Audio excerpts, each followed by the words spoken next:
Hello and good afternoon from South Cambridge here in the United Kingdom. Today I'm going to have a conversation with you about Starlink. It has been 2.5 years since I got Starlink, and I still have Des here. Des is the original Starlink router with the version whatever 0 firmware he came out with, and he has not changed one bit.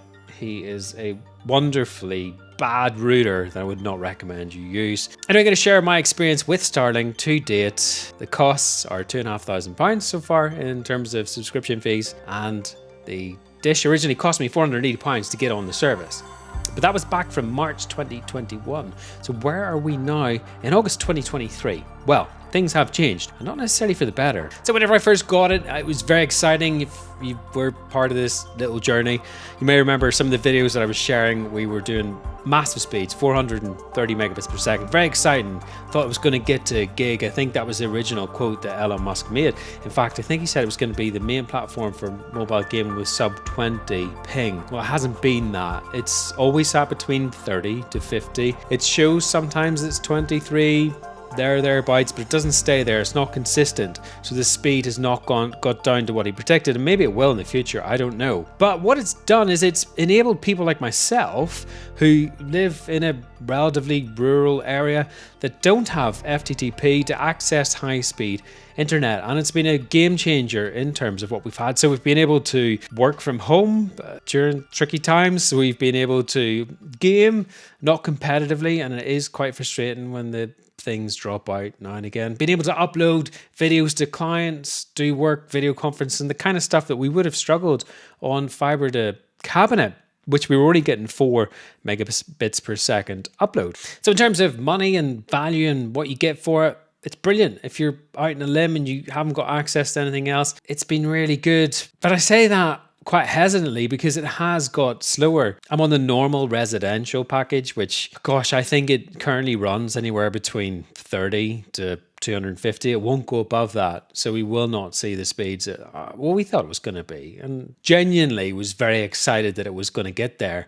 Upload speeds, I think back in the day, they were running up to 64, 70. Now they maybe rest at about, 10 to 11. So there's been a significant change in its overall speed performance. Stability has improved as we expected, but it does still have its fair share of dropouts. We have got 2 fiber companies rolling out to us. Vaness is one of them. I mentioned them in a previous video. They still have not given us service. They promised it last year. We signed contracts. It still isn't in. And another company called GigaClear have come in, and actually I think they're going to beat them to it. And they only started a couple of months ago.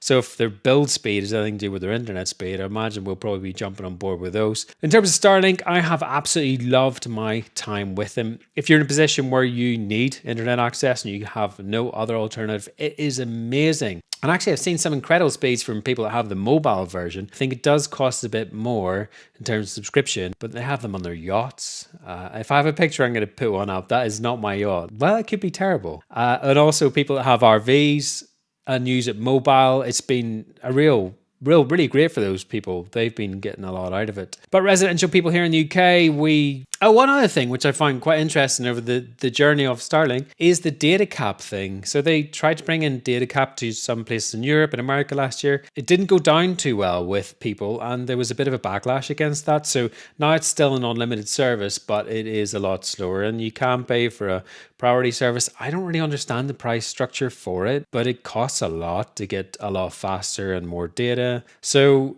yeah, for me, it's just not worth it. I was never going to be a smart investment. Well, I don't have the money, it's loads. I think for businesses, that's what it's aimed at. It was a good idea. Customer services, I have to mention that I had a couple of dealings with them. I've seen a lot of people moan online about customer service, and moans maybe slightly harsh, but they're quite negative about their experiences with them, delivery times, and generally having poor communications. But I find them to be all right, actually. The times I have had to reach out to them and ask them questions. There was a time when I wanted to upgrade to priority service when I was looking at costs and things like that to see if it was viable. And they actually rang me when I sent them a message, which I was pretty impressed with. But maybe that's because I was going to spend some more money. I don't know. That seems very cynical. But they've been pretty good. I find them all right. And they did respond and resolve any issues in the past. So there you have it. That is my August 2023 roundup of Starlink. It's a good service, and I'm thankful for what we've been able to do over the last couple of years with it.